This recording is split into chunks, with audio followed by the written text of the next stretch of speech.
mes esame iš tikrųjų šalis, kurioje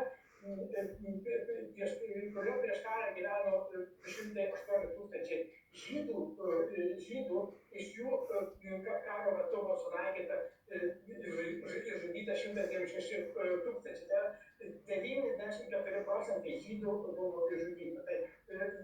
Ta trauma yra, tos traumos negalima ignoruoti, tokia yra Lietuvos istorinė praeitis.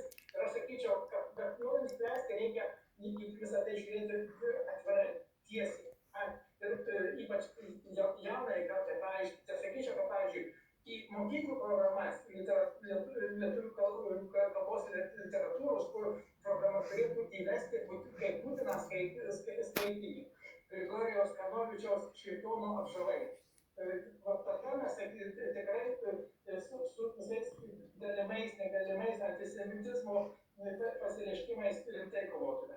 Į istorijos programas aš įtraukčiau Kazimiero Šakovičiaus dienoraščius apie Panerių žudynes. Irgi tada mes praktiškai, realiai galėtume kalbėti, kad mes sprendžiame antisemitizmo programas, o ne kažką tai įvyniojam vatą, kad antisemitizmo vėliavėlę pakeliam, bet kaip ją naudojam politinių oponentų susidorojimui. Ir tiek.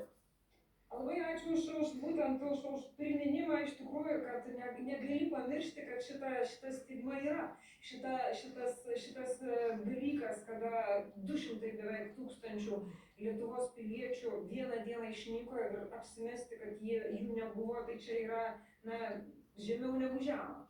Bet kalbant apie konkrečiai šitą situaciją, kada mes turime vieną politinę pralaimėjusią rinkimus politinę jėgą, kuri sąmoningai organizuoja